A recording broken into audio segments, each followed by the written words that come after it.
My name's Marta. I'm 31, and on my father's 70th birthday, my brother raised his glass and told me to pack my bags because the house I'd sacrificed my life to protect was being sold. He called me a failure, an embarrassment, the family burden. Laughter followed sharp and cold as if my heartbreak was the evening's entertainment. My father sat slumped at the head of the table, his eyes fogged, confusion painted across his face. Beside him, Cassandra, his new wife, rested her manicured hand on his shoulder, like she owned not just the man, but the legacy my mother left behind. Every balloon, every photograph I'd hung on those walls to honor Dad's life blurred as my throat tightened. The same kitchen where my mother once taught me to bake now echoed with the sound of betrayal. I felt the floor tilt beneath me, the weight of years of sacrifice collapsing into silence. But what they didn't know, what none of them could imagine, was that I had been preparing for this ambush for months.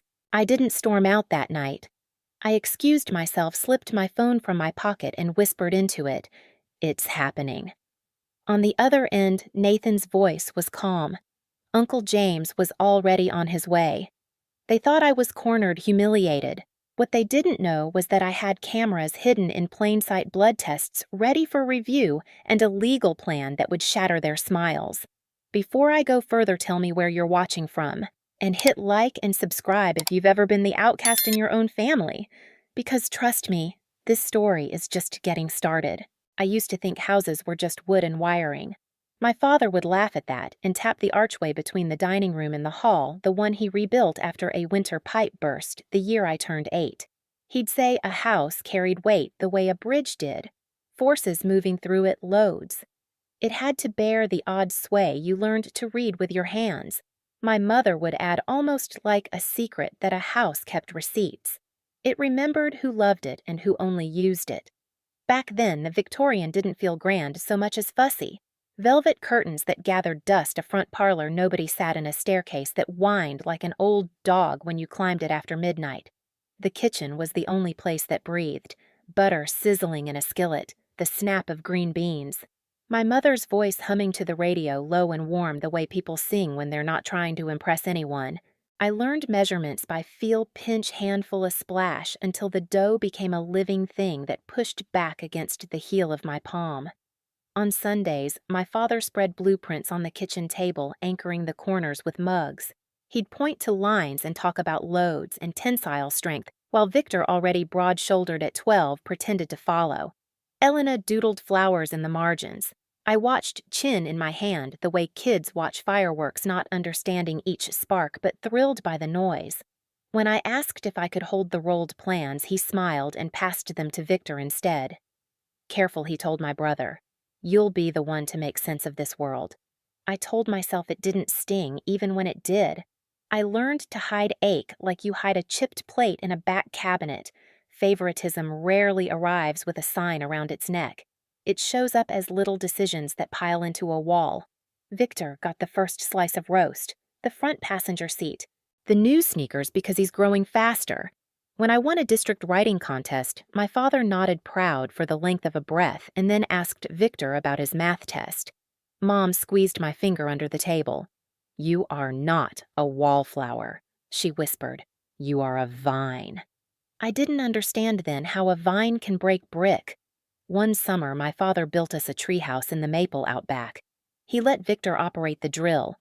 Elena handed up nails like a nurse in an operating room. I stood below, holding the ladder steady, a job that shook my arms to jelly by noon. "You okay, kiddo?" he called down. "Solid as a rock," I answered, grinning so hard my face hurt. Later, when the platform was done, Victor sprawled on his back and claimed the corner nearest the window. Elena hung a string of plastic stars. I crawled up last and wedged myself beside the hatch. Every time someone went in or out, they stepped on my hand. I said nothing. I didn't have a language for small injuries, not yet. Christmases carried the same secret math. Victor unwrapped a thick down jacket, Elena a silver bracelet in a velvet box. My gift was a used camera wrapped in brown paper, a little scuffed around the lens. I played it off as cool, tracing the old scratches with my nail. Mom shot me a look like I know. She took me outside in our pajamas to shoot the snow by the street lamp, coaching me to notice how the flakes caught the light in different shapes. That night alone in my room, I was giddy with possibility. Still, when Dad knocked to ask Victor how the jacket fit and never poked his head into my doorway, the joy dimmed at the edges. If that sounds petty, it's only because you're listening from the end of the story. At the time, it was just another bead on a string that would years later tighten around my throat. Elena grew up neat. Neat hair, neat grades, neat apologies that made people forgive her faster than they should. She learned early that standing in the middle kept you safe. She could sit with me in the nurse's office and then ride home with Victor without anyone calling her disloyal. I envied that bad kind of genius, the talent for staying clean while everyone else bled. "You're good at feelings," she told me once as teenagers, as if she were handing me a consolation prize for losing another argument with Dad. "And you're good at disappearing," I wanted to say, but didn't. When I was 19, I took a train to New York with 2 suitcases and a stomach full of acid. Agency life was fluorescent bright and merciless. New shoes gave me blisters. My first pitch deck looked like a ransom note, but I loved the speed. The subway roar, the click of keyboards at 1 a.m., the way the city punished you for being average and rewarded you when you refused. I found an apartment with a view of water I could barely afford, slept on a mattress on the floor for 3 months, learned the names of the baristas downstairs, because sometimes the only thing keeping you from crying on the sidewalk is a voice that knows your order. I was good at making things feel inevitable. That's what messaging is at its best, taking people by the hand and saying, "You were always going to choose this." My boyfriend then, a coder with quiet eyes, laughed at how I argued with cereal commercials. "You're scary," he told me once, sticking a Post-it with a heart on my laptop. In the best way. I told myself I was building a life that didn't need my father's approval to be real. Phone calls home grew shorter. Mom told me about the dahlias blooming and sent me care packages with crumbling oatmeal cookies. Dad said "proud of you" in a tone that sounded like he was reading off a checklist. Victor breezed in for holidays with stories about bonuses and vacations. Elena FaceTimed me from her couch with toddlers in her lap. "I'm tired all the time," she said, as if tiredness was the rent you paid to be a real adult. I sent gifts I picked out at midnight and overcompensated with expensive wrapping. When Mom was diagnosed, time went rubbery. Days stretched and snapped. We took turns sitting by her bed in a room that smelled like lemon cleaner and old flowers. She wore a scarf tied at the back of her head and still asked if we'd eaten if the laundry got folded, as if love could be smuggled into a house disguised as chores. Dad hovered like a satellite fallen out of orbit and burning up. He wasn't built for helplessness. It looked wrong on him, like a suit one size too small. I tried to make myself useful. I organized prescription bottles, bought a whiteboard for the fridge, and wrote down doses in block letters, hunted for a doctor who would say this was a mistake. When she died, it was spring. The house bloomed and felt empty at the same time. People brought casseroles. We forgot to eat them. After the funeral, neighbors left with paper plates and sorry eyes. Dad stood in the front hall, hand on the banister, and looked so young and so old all at once I wanted to hold him by the shoulders, like he was about to tip off a ledge. Victor had business calls in the driveway. Elena's kids were fussy and needed naps. I folded the last of the funeral program sheets into a drawer and heard the house breathe in a long, shaky inhale.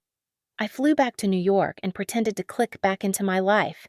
The office smelled like coffee and toner and ambition.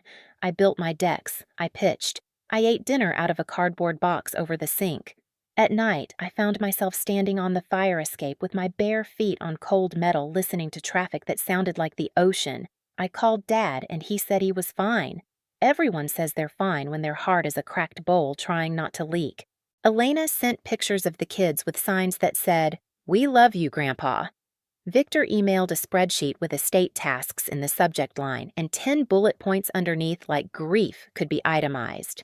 The first time Elena called to say Dad wasn't eating, I bought a plane ticket before she finished her sentence. In person, he was thinner, the blue in his eyes washed out like jeans left in the sun too long. He kept opening the pantry, looking for something and forgetting what it was. "What can I do?" I asked in the kitchen hands around a mug I wasn't drinking. Elena shrugged the kind of shrug that says I did my part by telling you. Victor arrived that afternoon and proposed a meal delivery plan, which he emailed from the living room couch like a consultant. I cooked instead, fry pans and garlic the way Mom had, filling the house with smells that lied to the body and said, "You're hungry."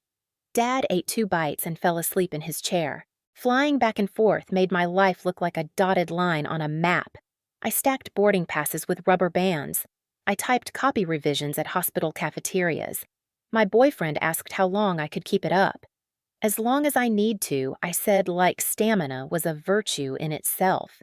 When he asked me to move in, I asked for time. When he asked again, I said I couldn't.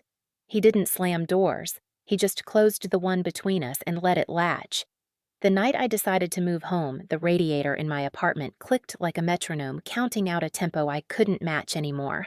I looked out at the water that had once told me I was small in a thrilling way and felt tired. Not the good tired after you've done something hard and clean.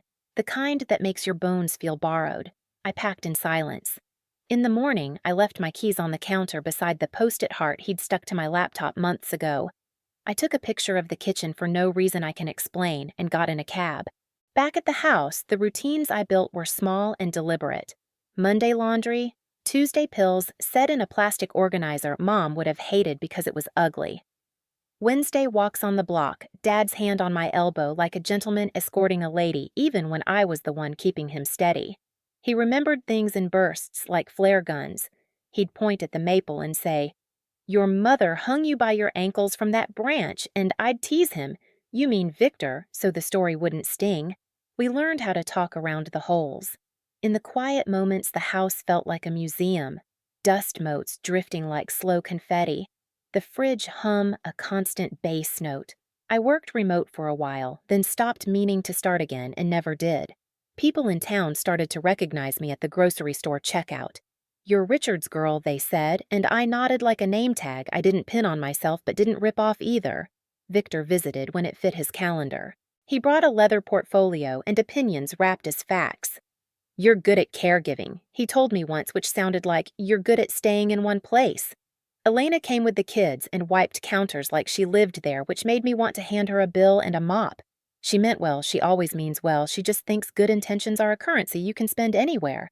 "You could come back to the city," she said, skimming a parenting blog on her phone, the screen lighting her face like a campfire story. "Find a job that lets you work from here sometimes. Balance." Balance, I learned, is what people advise you to chase when they've already chosen what to drop. I kept the house running. I fixed a leaky faucet with a YouTube tutorial. I painted the upstairs hallway a white called winter linen and hated it instantly. I folded Dad's sweaters the way Mom did, pressing the seam along the shoulder. At night, I took my laptop to the kitchen table and researched elder care laws I didn't understand yet. I read about power of attorney and guardianship and wished the words didn't taste like sand in my mouth. The first time I saw Cassandra, the clinic lighting flattened her into something glossy. She had nurse's scrubs and a smile that lingered 1 second too long. She called my father darling the way waitresses call you "Han smooth as oil." He brightened almost shyly the way lonely people do when kindness comes packaged as attention. I thanked her on the way out because I was raised to, and she squeezed my arm. "We look after our own," she said. Her hands were soft. I told myself I was being unfair, reading malice into ordinary lines. People are allowed to be kind. I didn't know it then, but that sentence would come back to haunt me.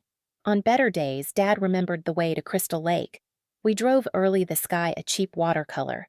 The dock boards moaned under our feet. He told me again for the 20th time how he'd proposed to Mom here with a ring that wasn't expensive but sparkled anyway because he held it up to catch the light just right. She said yes before I finished the sentence, he said, laughing at his own impatience. I imagined them both and felt my chest go tight from missing a future I'd never get to meet. I promised him that day I'd take him back when it got warmer. He patted my hand. "You sound like your mother," he said, and it was the highest praise I had ever earned. The day I found a white pill on the counter that didn't match any on the list, I didn't go nuclear. I took a photo with the kitchen light off so the flash popped bright and clinical, then again, with the light on. I bagged the pill in a sandwich baggie. I called the pharmacy and asked questions until the tech's tone sharpened with impatience. Then I hung up and cooked dinner because Dad was hungry at exactly 6, and hunger is bigger than suspicion when you're tired. After he went to bed, I washed the pan and stared at the sink until the water turned lukewarm. I told myself there would be time to think tomorrow. There's always time until there isn't. Cassandra started stopping by on days she wasn't assigned. She brought scones in a white box tied with twine and told me my father was such a dear. Victor liked her because she agreed with him. Elena liked her because liking people is her default setting. I didn't know what I felt yet. A prickling at the base of my skull. A draft under a door I couldn't locate. When she opened the medicine cabinet while telling a story, I watched her hands more than I listened to her voice. She caught me watching and smiled. On the night before Dad's 70th, I found Mom's recipe card for pastry tucked behind the flour canister, her handwriting swelling at the loops like a signature. The kitchen smelled like butter and cinnamon and ghosts. Butter banged against the sides of the mixer, a loud, cheerful sound. Flour dusted the countertop like early snow. The dough came together and then fell apart, and I nearly cried because it shouldn't be this hard to get right when your life was falling apart in bigger, louder ways. I pressed the heel of my hand into the counter and told myself to finish the crust first, then panic.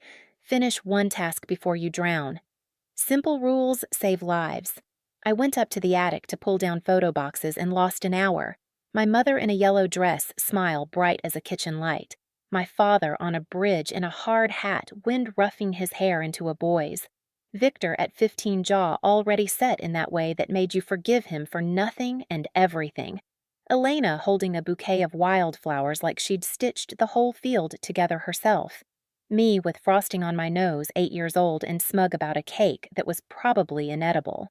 I made a wall of our life in the living room, arranging the frames so the years connected in a path your eye could follow. It felt like laying down a trail home just in case someone got lost on the way.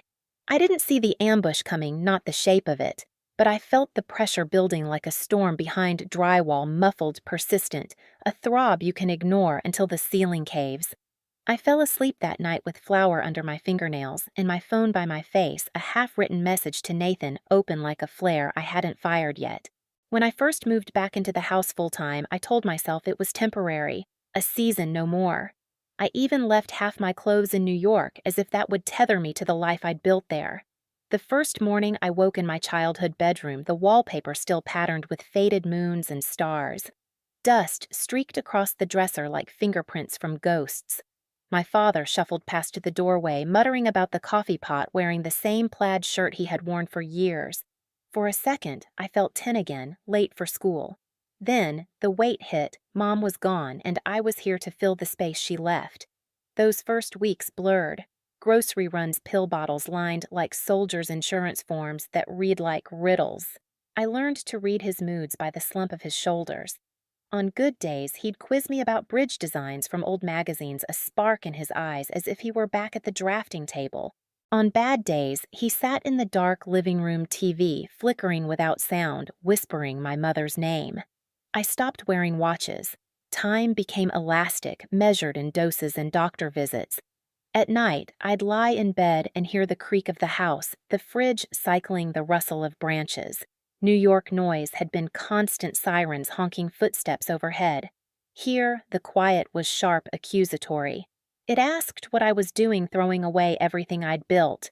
I told myself I was strong enough to ignore it, but loneliness has claws. It scratches when the lights go out. Cassandra arrived slowly, like a draft you can't find the source of. At first, she was just the nurse who remembered Dad's birthday, who brought magazines to his checkups. She had auburn hair pulled into a tight-knot smile wide enough to reach strangers across a waiting room. Dad perked up when she entered, his posture straighter, his laugh louder. I wanted to be glad to see him light up again. But something about her cadence felt rehearsed, like lines she'd delivered before. She started stopping by after shifts, carrying little boxes from the bakery. Thought Richard might like something sweet. She stayed through dinner washing dishes while humming. Victor was impressed. Finally, Dad's got someone looking after him. He said it like my months of unpaid care were invisible. Elena chimed in. At least Dad won't be lonely. Their approval wrapped Cassandra in a glow I couldn't pierce. Meanwhile, she'd glance at me with the kind of smile that says, I know you see through me, and I dare you to say it out loud. Then came the medication. One night, I found Dad drowsy at 7 p.m. His words slurred. I checked his pill organizer and noticed an unfamiliar capsule tucked in Friday's slot. When I asked Cassandra, she shrugged. Just a mild sedative, perfectly safe. He was restless. Her tone was syrupy, but her eyes dared me to challenge her. I snapped a photo of the pill under the kitchen light. Evidence, though, I didn't know yet what to do with it. Victor's visits grew sharper, not softer. He breezed in with his leather briefcase, glanced at Dad like he was checking a stock price. He needs professional care, Marta. You're playing nurse, and it's not sustainable. He adjusted his tie in the hallway mirror, never meeting my eyes for more than a second. I wanted to scream that I had given up my career, my relationship, my city. Instead, I bit my tongue until I tasted iron. Thanks for your input, I said flatly. He left in a gleaming car tail lights burning red in the dusk. Phone calls from Elena didn't help. She spoke in platitudes. Marta, you're amazing, but Dad wouldn't want you sacrificing everything. Think about your future. Her voice was soft, but beneath it I heard relief that someone else had shouldered the burden. She could go back to lesson plans and soccer practice guilt-free. She told me I was hiding from real life. I laughed bitterly after hanging up. If this wasn't real life, then what was? The house began to feel like a stage set, Cassandra rearranging props. She insisted on moving family photos off the mantel, too much dust. She brought curtains in colors Mom would have hated. When I objected, she said it's Richard's home too, and he deserves a fresh start. Dad nodded vaguely, half aware, his hand trembling as he reached for tea she'd poured. The scent was herbal sweet. Too sweet. I sipped it once and gagged at the bitterness beneath. One afternoon, Paul the neighbor stopped me at the mailbox. Strange folks poking around your place earlier, he said, adjusting his cap. Measuring, taking photos. Said something about property value. My stomach nodded. Cassandra had been hosting coffee chats with Victor at the kitchen table, papers spread between them. Each time I entered, they snapped the folders shut. Insurance paperwork, she claimed, her smile tight. I knew better, I just couldn't prove it. At night, I replayed old memories like a film reel. Mom in the garden, dirt under her nails, telling me to chase what lit me up, not what looked good on paper. Dad's laughter booming on camping trips. The taste of burnt marshmallows, the sting of mosquito bites. Crystal Lake, the morning mist, my parents arm in arm on the dock. The story of the proposal retold so often it felt carved into the water itself. That lake was the anchor proof that love once ran deep here. I promised myself I'd take Dad back there one day, no matter what it cost me. But each week, the walls closed in. Cassandra's toothbrush appeared in the upstairs bathroom. Her perfume lingered in the hallway. She started correcting me in front of Dad. Marta. He doesn't need that much salt, Marta. The doctor said less walking, more rest. Richard, half fogged by whatever she slipped him, nodded along. The house that had been my mother's sanctuary now smelled of someone else's hand lotion. I started writing everything down. What pills I gave, what time, what Cassandra added, who visited, what they said. A secret ledger tucked under my mattress. Evidence, I told myself. Or maybe it was just sanity on paper. Some nights I lay awake listening to Dad's uneven breathing, the faint tick of Cassandra's heels leaving the kitchen, and felt like I was the only witness to a slow theft no one else wanted to see. The last straw came weeks before the birthday party. Elena called Voice Chipper asking if I'd coordinate decorations since you're so good at that stuff. Then she added almost offhand, Victor says it'd be best to discuss Dad's assets while everyone's together. Make it official. My hand went cold on the phone. Assets. The word was a scalpel cutting away pretense. This wasn't about care, it was about control. That night I drove Dad to Crystal Lake. He dozed beside me, head bobbing with the rhythm of the car. The water was steel gray under a bruised sky. I wheeled him onto the dock, wrapped him in a blanket. He blinked clearer than he had in weeks and whispered, Your mother would want this house to stay with you. My throat closed. I promised him aloud this time I'll protect it. I'll protect you. I didn't know then how close we were to the ambush, but I could feel it, the way animals sense storms before clouds gather. Cassandra's eyes glittered sharper. Victor's messages grew brisker. Elena's silence lengthened. The house creaked at night like it knew what was coming, and I lay awake with my notebook of evidence under my mattress, repeating my promise like a prayer. I started counting time by the sound of the kettle. It clicked on at 6 each morning, the pulse of the house waking up. Some days my father shuffled into the kitchen before the water boiled, humming a tune only he could hear. Other days he sat at the table staring at the steam and asked carefully what comes first, coffee or filter. I answered gently and watched his hands, those old engineer hands, tremble in the way that made me want to take the world apart and put it back together in pieces he could hold. I kept a notebook in the junk drawer. On the first page I wrote a date and the words, "good day" or "foggy," and a short sentence that would make sense later. He laughed at a joke about the weather. He forgot my name for a breath, then remembered it and kissed my knuckles like he used to kiss my mother's when he came home late. Under that, I wrote the doses and times I had given him. Behind that blank pages, I did not know yet that I would fill every one. The first crack showed up on a Wednesday when Cassandra came by with a paper bag from the bakery and a smile that filled the doorway. She touched my father's shoulder as if she were setting a glass on a table. I brewed tea while they chatted about the neighborhood tulips. When I turned back to the counter, her hand was on the pill organizer. It was quick neat. A flicker. A small click that sounded like a bead falling into a dish. I would have missed it if the kitchen had been louder. It wasn't. The house held its breath. I waited until she and Dad settled in the living room. I lifted the Friday tab. Nestled among the familiar shapes was a capsule I didn't recognize. White, almost pretty. I took a photo with my phone. The light over the stove warmed everything into forgiveness, so I took another under the harsh ceiling fixture. That one showed edges. I labeled the photos in a new folder called Receipts and slid the organizer back into place, hands steady from practice, not confidence. When Cassandra left, she hugged me. Her hair smelled like cherry shampoo and something chemical beneath. In the doorway, she said we were a great team. "You take such good care of him, Marta." Then she looked down at the laces of her shoes and smiled the way people smile when they have something better to say, but they save it for later. I took the capsule to a pharmacist the next day. He wore a name tag that said Vince and had the kind of patience that belongs to people who have watched everything. He lined up photos of Dad's prescriptions on the counter like a detective laying out weapons. His finger hovered over the unfamiliar pill. "Not on this list." He didn't say more, but he didn't need to. He slid me a card.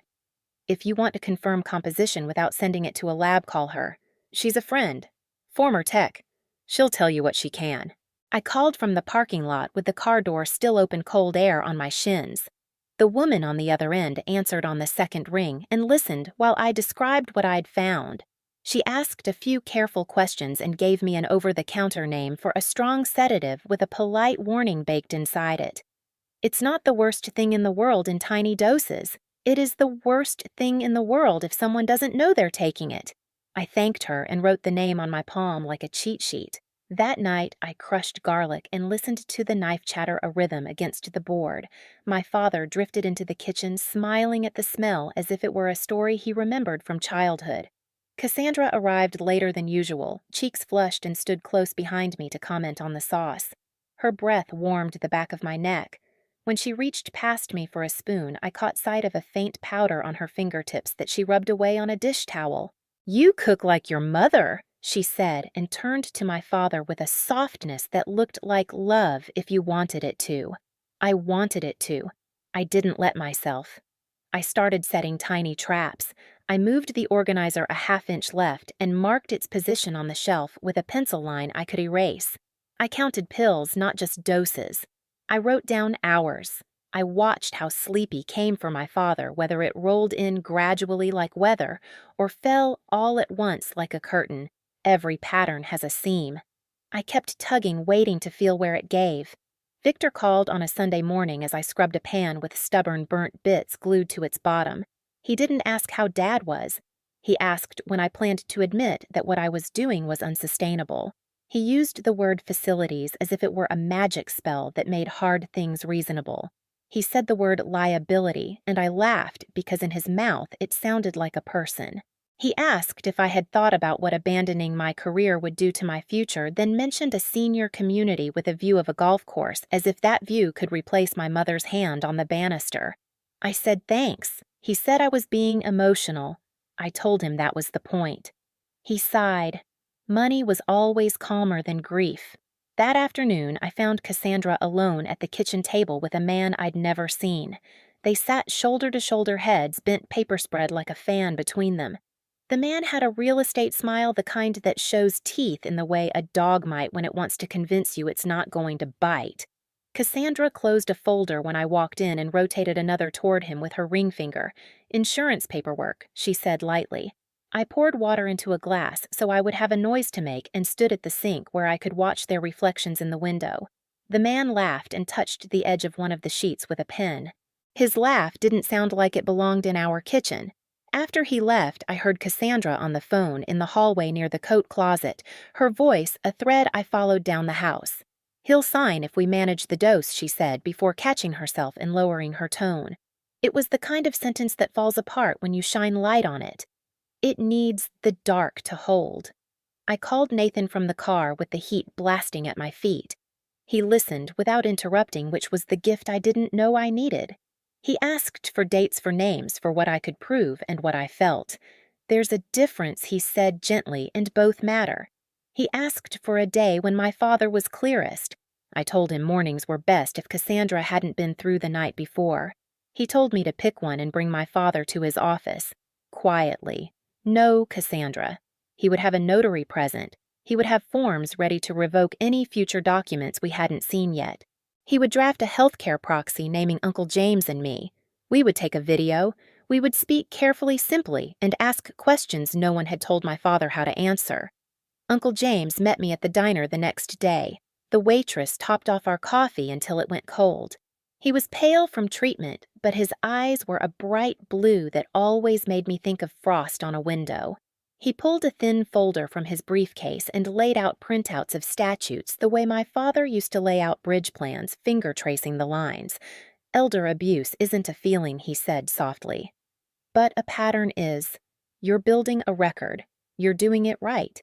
He told me where to place cameras so they would cover the common areas without violating anything that would give Cassandra room to threaten us back. He made a list of witnesses to approach neighbors who would sign an affidavit if asked. He paid the bill and left the tip in cash tucked under the sugar caddy a little too carefully. He was tired when he stood, and when I reached to touch his arm, he patted my hand like I was the one who needed reassuring. Installing the cameras felt like a betrayal. I did it anyway. They were small, quiet, with a faint red blink that made my stomach twist. I mounted one on the shelf above the kitchen island where my mother used to rest her cookbook, another near the hallway mirror that reflected the living room couch. I told myself if I was wrong, I would take them down and pretend I had never needed them. I told myself if I waited for perfect certainty, I would be too late. The first week the cameras captured nothing except the inside of a life. My father dozing with the newspaper spread like a blanket on his lap. The mail slot clack. My bare feet padding to the sink late at night. Cassandra moved through the rooms like a woman in a catalog. Perfect posture, perfect hands. Every kindness visible, every suspicion shaped like a shadow you could talk yourself out of believing in. On a rainy Thursday, the footage clicked into something else. At 9:30, after I took Dad to bed and shut off the hall light, Cassandra came back downstairs. She didn't know about the camera above the island. She had been in the doorway when I put it up, chatting about a rerun she loved while I stood on a chair. In the glow from the stove, she opened the medicine cabinet, took out Dad's pill organizer, and set it beside her purse. Then she took a small amber bottle from her bag, rattled 2 tablets into her palm, and with a nail tapped them into Friday's compartment. The sound was soft and obscene. She returned the bottle to her purse and shut the organizer, slipping it back into place with a little pat the way you pat a child's head. She rinsed her hands under the tap and dried them on the dish towel that still smelled faintly of my mother's cinnamon bread. Her face as she did it was beautifully blank. I watched the clip twice, 3 times. I watched it until I knew the exact moment her mouth tightened, the exact moment her shoulders fell an inch, the exact moment she smoothed her hair without thinking. I copied it into a folder labeled Kitchen. I gave the file a name with the date and time and the word addition. The word looked criminal and insufficient. I turned off the light and sat at the table in the dark, hearing the rain pretend to be footsteps on the porch. The next morning, I made Dad pancakes and distracted him with a story about the time we burned our first batch with Mom and ate them anyway, syrup, making everything taste like victory. Cassandra arrived half an hour late, apologetic, with a new brand of tea, a gift. The box said sleep in a font that tried too hard to be gentle. I put it on the shelf and wrote the time on a sticky note instead.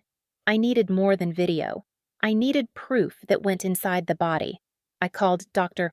Kapoor, a geriatrician Nathan trusted, not the office Cassandra always steered us toward. He agreed to meet us early on a Tuesday, his first slot. "Bring your notebook," he said. "Bring your father when he's most himself." He spoke to my father for 40 minutes without a single test that felt like a trick. He asked about bridges and how my father had solved specific problems in the 70s. He asked what my mother baked on holidays, not the name, but the smell. He asked my father to describe the directions from our house to the hardware store and to close his eyes and draw the route with his finger. Then he looked at me and said quietly, "If the medications are what you suspect, we'll know in blood work within 24 hours. He printed a request and handed it to a nurse with a runner's efficiency. He told my father he was doing fine for a man with grief sitting on his chest. Back home, I found Victor in the kitchen with Cassandra again. They hadn't heard the car. Their heads were close. Cassandra was angry in the way people get when they have been promised something specific and are being offered something else. Victor was calm in the way men are when they are sure they can make you wrong by calling you hysterical. He saw me and his voice went smooth. We were just talking options. The word was as oily as ever. Cassandra placed a hand on his sleeve and said nothing. I went upstairs and sat on the floor in the hallway, my back against the wall. I counted my breaths until my chest slowed and my hands stopped shaking. Then I slid my phone out and opened my father's messages to help him with a contact he always misdialed. His recent texts included an old thread with Cassandra's number before it had a name attached back when it was just digits. The thread went back 3 years. I scrolled and the words arranged themselves into a plan. Perfect mark. Widower with property. Daughter in residence might complicate. Won't. I took screenshots and saved them to a cloud folder Nathan had created for me under a name no one would think to open. I didn't cry. Crying felt like leaving the room. After dinner, I walked next door and asked Paul and Linda to sit with me for 10 minutes. Linda set out cookies like we were kids again. I told them I might need their eyes, not their opinions, just what they had seen. Linda said she had watched 2 different men with tape measures walking the property line in the last month. Paul said they were polite and didn't make eye contact. He wrote down dates for me from the calendar they kept on the fridge with little squares for each day, everything logged in a shorthand I found comforting. I thanked them and promised I would bring back their Tupperware. Linda squeezed my shoulders at the door in a way that said, "You are not crazy, and I am sorry you have to do this." That weekend, Uncle James and I took my father to Nathan's office under the pretense of a check-in about paperwork for insurance, the one phrase that calmed Victor's interrogation if he called. Nathan had cleaned his conference table until it gleamed. There was a small camera on a shelf that looked like a book.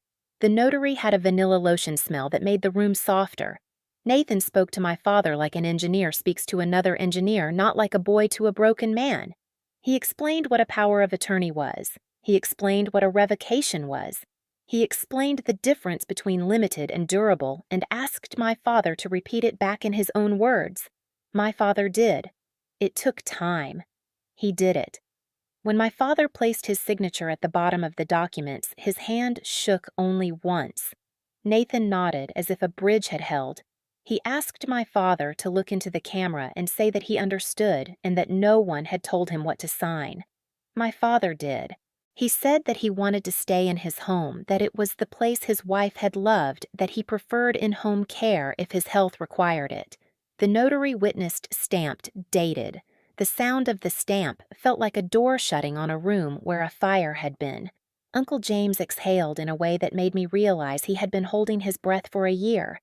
We hid one set of originals in Nathan's safe and one in a place Cassandra would never touch because it was ugly and because it belonged to my father's boyhood. The tackle box from the garage still smelled like metal and old lake water. We slid the documents into a sleeve and tucked them under the top tray beneath the lures and lines.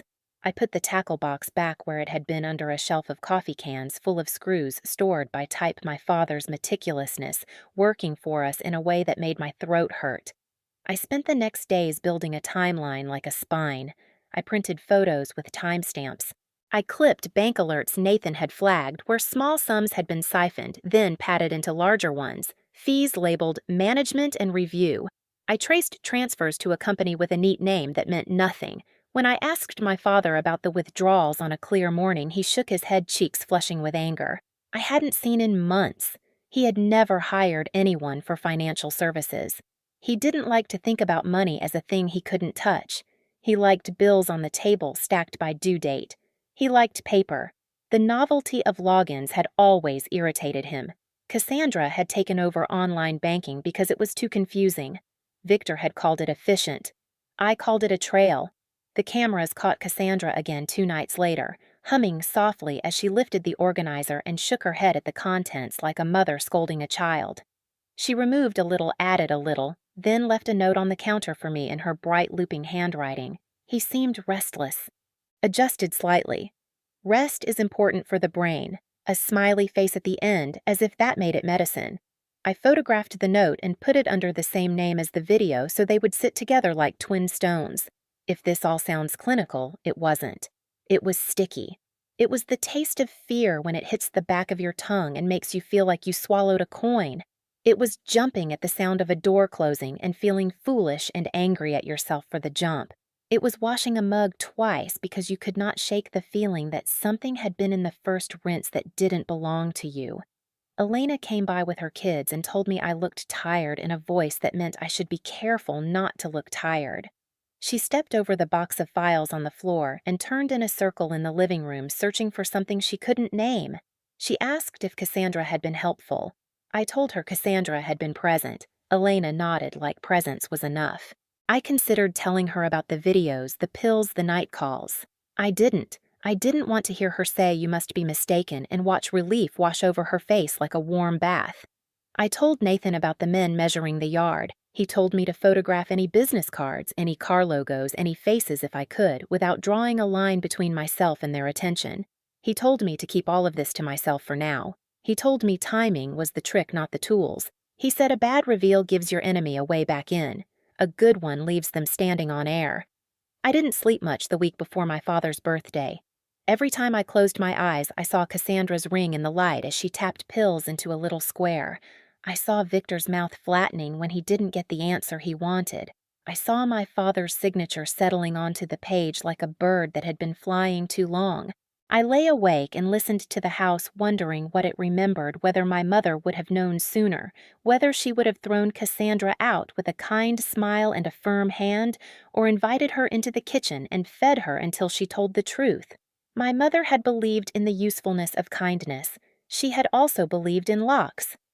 The day before the party, a courier came to the door with the first set of lab results. The envelope was heavier than it looked. Dr. Kapor had circled the readings in blue ink and written a line in his neat square hand. Presence of sedative not prescribed. Levels consistent with repeated dosing. He added another note about the improvement in cognition across the day we had tested without any alterations. The words sat on the page with a patience I found unbearable. I took a photo, then another.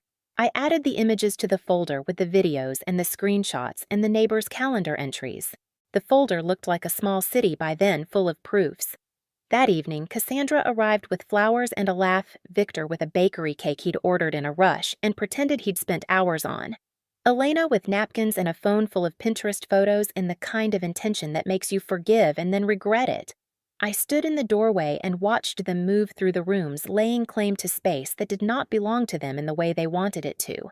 My father smiled at everyone with a sweetness that made me want to scream and then bite my tongue to keep from ruining the one thing he had left, which was the ability to feel celebrated for a breath. I excused myself and stepped onto the porch. The air had that knife edge that comes before rain. I dialed Nathan and said the 2 words we had agreed would be enough. It's happening. He didn't ask questions. He said he was on his way. I texted Uncle James the same and got back a thumbs up I could picture as his hand steady even when the rest of him wasn't.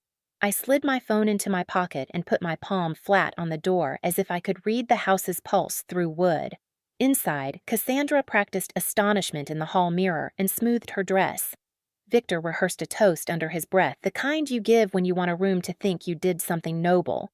Elena stacked plates and tried not to choose sides. My father sat in the chair at the head of the table with a napkin folded in a triangle in his lap, eyes brighter than they had been in weeks.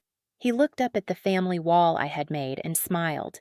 He didn't know yet that we had already begun to turn the room into a courtroom.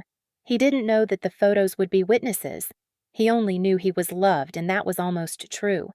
In the kitchen, I opened the drawer with my notebook and took out a new envelope.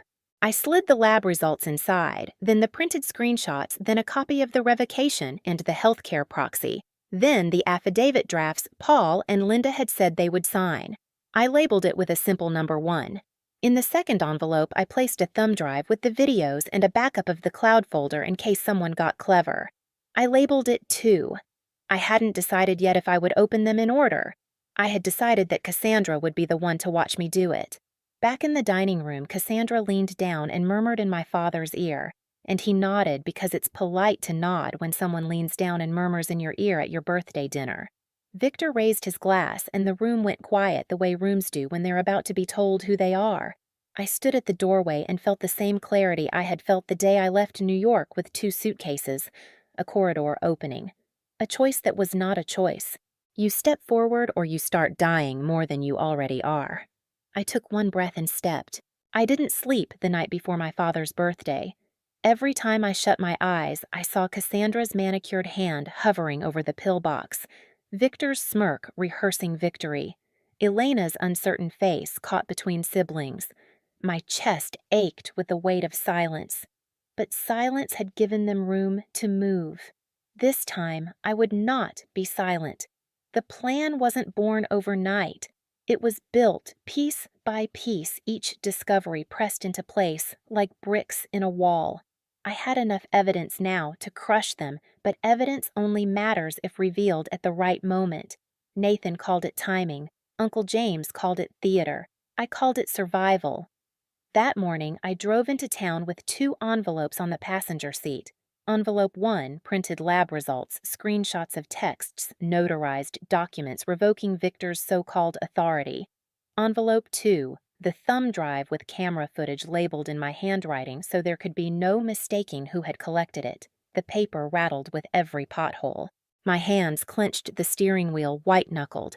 At Nathan's office, I laid the envelopes on his desk. "You'll bring them yourself?" I asked. He nodded. "You open them when the moment hits. Don't waste ammunition too soon. What if they grab the papers? Try to bury it in chaos." "Then you smile," Nathan said, "and tell them copies live in 5 other places." "Which they do." James sat in the corner, a scarf around his neck, skin pale from chemo, but his eyes were clear, steady. "Remember, Marta, you don't just want to win. You want the room to see the truth. Shame does the cutting for you." I inhaled. The room smelled of old paper and coffee. And if they deny everything James tapped his folder, then you let their own words hang them. You've got the texts, the signatures, the overdrafts. Cassandra and Victor can scream all they want. People believe what they see with their eyes. The next days blurred into preparation. I rehearsed in the bathroom mirror, voice low, practicing how to say, "This stops now," without shaking. I printed extra copies of the documents and hid them in 3 places under Dad's tackle box in my car glove compartment and in the hymnal shelf at church. Insurance against fire. At night, I tested the projector Nathan had lent me, a small device that could plug into a laptop. We decided to load one video, the cleanest clip of Cassandra swapping pills. Not all of them, just enough to break her mask. The rest would follow like dominoes. I practiced clicking pause at the right second. Her hand over the organizer, the pill falling, her blank face afterward, freeze frame betrayal. Meanwhile, I strengthened my father for what was coming. On mornings when Cassandra was absent, I gave him clear water, good food walks around the block. His steps were slow, but his eyes sharper. Sometimes he'd grip my hand and whisper, "Something's wrong, isn't it?" I'd nod, "We'll make it right." He believed me, and that belief became my armor. Victor's emails kept arriving CC'd to Elena. Subject lines: Asset Strategy Care Transition, Urgent Timeline. I ignored them. Every click would have pulled me into his rhythm. Instead, I let him build his stage, his certainty. Predators are easiest to expose when they think you've stopped running. The hardest part was Elena. One night she called, voice heavy. Marta, I think you're too close to this. Dad needs order. Victor says I cut in cold because Victor wants. She went silent. Then, I just don't want to lose both my sister and my father. I almost softened. Almost. But then I remembered Cassandra's ring glinting under the kitchen light. You won't lose Dad, I told her. You'll lose the illusions. Be ready. The day before the party, I drove Dad to Crystal Lake. Mist hung over the water, the dock slick with dew. I wheeled him to the edge and let him breathe it in. Remember what you told me, Dad. That Mom would want the house safe with me. He nodded, eyes watering. Tomorrow, I'll prove it. They won't take this from us. He squeezed my hand. His grip was weak, but the intent was strong. Your mother always said you had her fire. Don't let them douse it. I promised him. Then I promised myself. That night I spread papers across my bed like a war map. Lab results in one pile, photos in another. Camera stills clipped with binder clips. Each piece had a number, a purpose. I rehearsed again, open with calm, let them mock, then strike. The order mattered: shock, then confirmation, then humiliation. Before midnight, James called. His voice was tired, hoarse, but certain. Marta, tomorrow isn't just their trap. It's your trial run for the rest of your life. Win here and you'll know you can face anyone. I'm scared, I admitted. Good, he said. Fear means you're awake. Just don't let it drive. Morning of the party. Autumn sunlight poured in sharp and golden. I wore a simple navy dress cardigan tight at the elbows. Nothing flashy, just steady. Cassandra arrived early, her perfume filling the hall, her laugh brittle. She kissed Dad's cheek and whispered something that made his brow crease. I watched, silently memorizing every angle. Victor followed, cufflinks, gleaming documents bulging in his leather case. He looked like a man about to close the deal of his life. Elena trailed behind, carrying napkins and guilt. I carried envelopes 1 and 2 in my purse, the weight digging into my shoulder. My heart beat like a second clock. I whispered to myself over and over, timing. Theater. Survival. The birthday table gleamed under chandelier light. China plates, crystal glasses, the roast carved neatly in front of my father. Blue and white balloons trembled in the draft from the hallway. For one fragile hour, it looked like family. Then Victor tapped his spoon to his glass. The room fell still. He rose, shoulders squared, leather folder tucked under his arm like a trophy. To Dad, he said smoothly, 70 years of hard work, of providing, of building bridges literally and figuratively. He let the pause hang smiling at the guests. Then his voice shifted. And now it's time for him to rest, to enjoy life without this burden. He opened the folder. Papers gleamed under chandelier light. As of today, by power of attorney, I will manage Dad's affairs. This home will be sold. Funds redirected to Oakwood Terraces, a premium senior facility. The best care money can buy. Forks clinked against plates. Patricia Cassandra clapped lightly, eyes shining. Elena shifted, uncomfortable. My father blinked in confusion. Victor turned to me. His smirk was a blade. So, Marta, pack your bags. You've done your part. Laughter rippled from Cassandra's friends. My chest burned, but I kept my face, still, voice steady. Are you done? Victor chuckled. That's all you've got. No argument, Smart. Makes this easier. I stood, pulled envelope 1 from my purse. Actually, I've got something. The room hushed. Cassandra's smile faltered. I laid the lab results on the table. Dr. Kapor's blood work. It shows Dad's system flooded with sedatives never prescribed by his doctor. I let the silence press in. Sedatives Cassandra administered. Gasps. My father looked down at his hands, then back at her. Sedatives. His voice cracked. Cassandra scoffed, syrupy sweet. That's ridiculous. He's confused. I've only ever helped him. I snapped the envelope shut. Confused because you drugged him. Victor barked a laugh. This is pathetic. You'll accuse anyone to cling to this house. Funny you mention the house, I said coldly. I slid the screenshots across the table. Here's 3 years of texts between you and Cassandra, long before she accidentally met Dad at the clinic, planning to target him, planning to get rid of me. Elena reached for the pages, eyes wide. Victor, is this true? He stiffened. Out of context. Lies. Time for envelope 2. I opened it slowly, savoring the tension. Pulled out the thumb drive. Shall we watch? Nathan, standing near the wall, connected the projector. The video filled the dining room wall, Cassandra in the kitchen, opening the pillbox, slipping in tablets. No narration needed. Just the click of pills falling into plastic compartments. The room was silent except for my father's sharp intake of breath. His voice trembled but carried. You've been drugging me. Cassandra's mask cracked. Harold, darling, don't listen, she's twisting. He cut her off louder than I'd heard in months. You drugged me. The guests shifted, murmurs rising.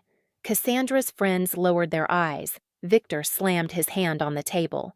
Enough. This is slander. I have power of attorney, legal authority. I lifted the notarized revocation, stamped and signed. Held it high so every eye could see. Not anymore. Dad signed this weeks ago, sober witnessed. Healthcare proxy goes to Uncle James and me. Your paper is worthless. Uncle James, frail but steady, stepped forward. As his brother and legal witness, I confirm it. Victor's face drained of color. Elena whispered, horrified, You lied to me. You told me Dad wanted this. He sneered. Grow up, Elena. Houses don't feed kids. Money does, Cassandra snapped, turning on him. Don't you dare dump this on me. You promised me half the sale. The penthouse. Remember. The room froze. Her words hung in the air like smoke. My father's hand slammed the table, not trembling, now solid. Get out! His voice cracked like timber splitting. Both of you. Out of my house. Victor's jaw tightened. This isn't over. Nathan stepped in, voice smooth. Actually, it is. An emergency protective order is already filed. Bank accounts frozen. Property can't be touched. He tapped the stack of papers. Consider yourself served. Cassandra's mask collapsed. She grabbed her purse, muttering curses, then turned on Victor one last time. You said this would be easy. She stormed out, heels stabbing the floor. Victor lingered, face twisted. You'll regret this, Marta. I met his eyes steady. Not as much as you'll regret underestimating me. He shoved past, door slamming behind him. The room exhaled all at once. My father sagged in his chair. Elena burst into tears, whispering apologies. Guests whispered, shocked, ashamed. I gathered the envelopes, my hands finally shaking, but inside, a cold fire burned steady. This wasn't just defense. This was victory. The silence after the front door slammed felt heavier than the shouting had. The air smelled of candle wax and roast beef gone cold. For a moment, no one moved. Then my father exhaled a long, trembling breath, and the years seemed to slide off him like chains. He looked at me with clearer eyes than I had seen in months. You saved me, he whispered. Elena crumbled beside him, clutching his arm. Dad, I'm so sorry. I believed them. I believed Victor. Her voice shook with shame. I wanted to hate her, but I couldn't. I knew too well how persuasive Victor could be. Instead, I pulled a chair closer. We still have time to fix things, I said. What matters is you're here now. The neighbors, Paul and Linda, quietly confirmed what they had witnessed. Nathan collected signatures, affidavits ready. Uncle James leaned back exhausted but triumphant, his hand gripping mine with what little strength his treatments had spared him. The tide turned tonight, he murmured. But tides keep moving. Stay ready. The legal aftermath was swift. Cassandra vanished, her name whispered only in police reports. Victor faced investigation for financial abuse. His career as CFO teetered under headlines he couldn't spin. Elena shifted sides completely, visiting weekly guilt reshaping itself into care. For the first time in years, my father had both daughters at his table. It didn't heal everything, but it was something. And me, I carried both relief and emptiness. Revenge is never clean. Some nights I sat in the quiet house and felt the echo of Victor's threat. This isn't over. It played in my head like a low drumbeat. Because I knew men like him don't surrender. They wait. I strengthened my defenses anyway. Changed passwords, monitored accounts, kept cameras running. I smiled at Dad in the mornings, made him eggs just the way Mom used to, and hid my vigilance behind small talk. Protecting him had become my second skin. Yet I also learned forgiveness has limits. I forgave Elena slowly. I forgave myself for the years I thought I wasn't enough. But Victor Cassandra. Some bridges burn to ash and ash doesn't rebuild. Still in the quiet of evening, I wondered had I won or had I only survived the first round, because sometimes revenge is not an ending, it's the opening of another battle. Winter has settled in, but inside our old Victorian house, warmth lingers. Dad and I take morning walks. Elena sometimes joins, and for the first time in years, the silence feels gentle, not suffocating. I've started consulting again, remote work, small steps back toward my career, but without losing the promise I made to Mom to protect this home and him. If you've ever felt like the outsider in your own family, know this, you're not alone. Share your story in the comments and subscribe to join me, because this fight, it's not over, and neither am I.